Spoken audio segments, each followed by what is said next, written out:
Bill Gates said, "I will always choose a lazy person to do a difficult job because a lazy person will find an easy way to do it." That's a real-life example of this. I knew a guy who had a low-level data/reporting job. He had several daily/weekly work responsibilities, including a bunch of reports that needed quite a bit of tweaking from raw data to finished product. But like I said, low level. We didn't find out until way later, but he had set up macros for each of his major responsibilities where he could.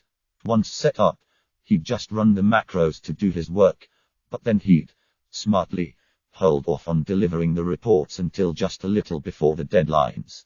He'd hit every assignment and was seen as reliable. He also would complain about the workload so people would leave him. With that work, I doubt he did a full hour of work a day after he set up what he did.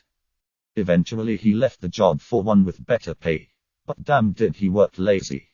Also, he was smart not to reveal until the end, because had he told them about it he would have gotten a pat on the back and would have been given a whole other workload, on top of maintaining those macros etc. Dude milked the job, not the other way around. My brother gave my oldest nephew $10 a week if he did all his chores without needing to be told or complaining. One day he gets home early from work and sees the neighbor kid tossing a bag in the trash. He asks him what he is doing and the kid says he gets $5 a week to take care of a few chores. My nephew outsourced his chores. An older company had a person dedicated to data entry, which boiled down to copying and pasting portions of data from text files into spreadsheet and formatting into a report. The person originally doing this job spent a full 40+ hours week doing it, but was not very computer literate. When they retired, the company hired someone with actual skills. The new hire convinced management to let her work remotely after getting up to speed on the job. The first week at home was spent automating the entire job. The remainder of their multi-year tenure with the company was spent doing whatever they wanted, save the 10 to 15 minutes weekly to run their program and to answer the odd email here and there, all while getting paid full salary and benefits. They actually had to add in a few errors now and then to make it seem realistic. I plugged clocks in at midnight so they're already set. I'm doing it right now, automated data cleaning in Python. My coworkers don't know about it, so something that takes me 10 minutes at most takes them 2 hours. Edit. For everyone who says I should share my code, I have. I even set up a private GitHub space for my team. Some have taken it up, but others, including management, do not like it. I think they feel a little threatened. I worked, goods in, for an aircraft manufacturer as a summer job at university. Parts would arrive, we'd open them and key in all the details into a terminal. That bit was long-winded. I discovered the terminal keyboard has assignable shortcuts, and set up a bunch of them for all the boilerplate such that keying in an item was about 6 keystrokes. Saved myself and my workmate hours every day, which we would spend pranking each other, other warehouse stuff and stuff at other sites. There's a repo on GitHub, https://github.com/narcos/hacker-scripts, containing code based on scripts that were used by a tech employee that his coworkers discovered after he left the company. Here's a summary of his shenanigans. Edit. Repo code is based on the story, not actually from this person. Greater than XXX. Okay, so our build engineer has left for another company.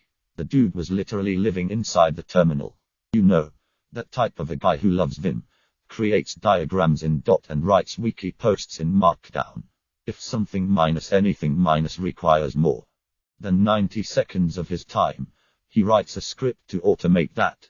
Greater than XXX. So we're sitting here, looking through his, legacy. Greater than XXX. You gonna love this greater than XXX. Smack my bitch up.sh. https://github.com/narcos/hacker-scripts/blog/master/smack my bitch up.sh. Sends a text message, late at work, to his wife. Apparently. Automatically picks reasons from an array of strings. Randomly. Runs inside a cron job. The job fires if there are active SSH sessions on the server after 9 p.m. with his login. Greater than XXX. kumarasol.sh. https://github.com/narcos/blob/master/kumarasol.sh. Minus scans the inbox for emails from Kumar at our clients. Looks for keywords like help, trouble, sorry, etc. If keywords are found, the script sys into the client's server and rolls back the staging database to the latest backup. Then sends a reply, no worries mate. Be careful next time. Greater than XXX. Hangover.sh. https://github.com/narcos/hackerscripts/blob/master/hangover.sh. Another cron job that is set to specific dates. Sends automated emails like not feeling well /gonna work from home etc. adds a random reason from another predefined array of strings. Fires if there are no interactive sessions on the server at 8:45 am. Greater than XXX. And the Oscar goes to fuckingcoffee.sh. https://github.com/narcos/hackerscripts/blob/master/fuckingcoffee.sh. Minus this one waits exactly 17 seconds. Then opens a telnet session to our coffee machine. We had no freaking idea the coffee machine is on the network. Runs Linux and has a TCP socket up and running. And sends something like SYS brew. Turns out this thing starts brewing a mid-sized half-cup lat and waits another seconds before pouring it into a cup. The timing is exactly how long it takes to walk to the machine from the dude's desk. Greater than XXX. Holy SH. TM keeping those. Years ago as a student I got a job stocking shelves. Guys were carrying the heavy boxes. Put them on the floor and bend each time to pick up the items to put on the shelves. I was maybe a light 100 pounds woman, and carrying the boxes was just killing me physically. So one day I had an idea. I put the box on an old desk chair and rolled it around. No more carrying and no more bending. Funny thing is that, instead of doing the same thing, most of the guys called me lazy and kept carrying the heavy boxes. Just to prove how strong they were. Now they have special rolling carts to do the job. An engineer spent hours developing a program so they could start the coffee pot from their desk and not have to wait for coffee when arriving in the break room. Every year in the Canadian winter, power lines would fail due to the weight of the snow. It took many days to build up enough to break a line, so they employed a team to walk the routes and shake the poles to loosen the snow. One day they saw a bear shaking the poles and realized that if they could get the bear to do it, they wouldn't need to walk the route. So they gave one guy a bucket of honey and he'd walk the route, painting the sides of the poles with honey to attract the bears. It worked for a few more years, but this still takes a lot of time to do. So then they had the idea of flying a helicopter along the route with a trained sniper with honey paintballs that he'd shoot the poles with. On its maiden flight the helicopter passed the lines and the downdraft blew away all of the snow. The flights continue to this day but without the sniper. Typos and grammar fixed by you/brotherbad. Deleted. I was invited to my friend's yearly apple picking. It was a full day of apples and kids and filling a truck for cider.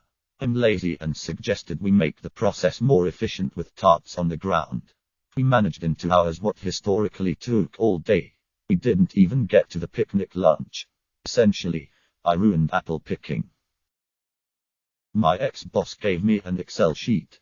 124.000 rows Excel sheet. Had all the company customer data per row minus twice. In some of those duplicates there was an error. She needed me to go over the list one row by row to check for mistakes and mark all the faulty entries I could find. Through 124.000 rows.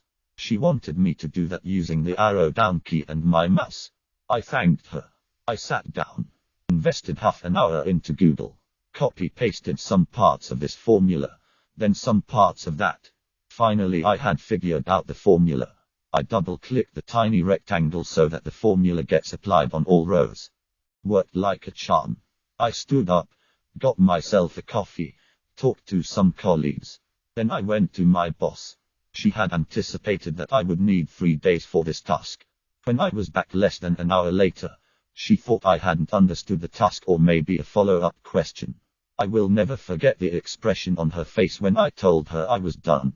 There were 640 entries. A year and a half later I enrolled into computer science at university where I will finish my undergrad this summer. Greater than. I work for a huge company. That said, as management are all about 40 plus, anyone who can use a computer for more than word and writing a letter is deemed a computer geek. Official title. Usually data checking consists of having one Excel spreadsheet on one screen, and on a second screen, which has only just become a thing. It's a good old Ctrl plus F to find the linked data to check. Lookup has literally cut my workload down from a week's work to 10 minutes. I'm not telling them. Compliance and other managers on an equal footing to me all just think I'm very particular and make a low amount of errors. COVID lockdown has meant him working from home and him literally doing a 1 to 2 day week. Edit. How the fuck is this my most interesting comment? Learn VLOOKUP guys. Epstein didn't kill himself and probably isn't dead. I don't know if this is a true story, but kind of fits your request. There was a manufacturing plant that made toothpaste. One year for some reason there ended up being an unusually high number of empty boxes being shipped out. So in order to stop that from happening, the head of the company hired a couple engineers to develop a system to catch any empty boxes so they didn't get shipped with the boxes that actually had the toothpaste tubes in them. The engineers developed a system that if the box weighed below a certain amount, the system would stop and the worker would have to go remove the box and start everything up again. The person in charge loved the idea and implemented it immediately. And right from the get-go the number of empty boxes shipped dropped to near zero. The head of the company wanted to go see the system in action, so he goes and visits the plant one day and notices a huge fan right by the assembly line. Very confused as it wasn't hot, he asked the plant manager why the fan was there. The plant manager said the workers were tired of stopping what they were doing to remove an empty box, so they just hooked up a fan to blow the empty boxes off the scale before the system recognized it was empty and shut everything off. So laziness led to a more efficient and cost-effective plan. Subscribe, like and comment if you hate outros. Begging you to subscribe, like and comment.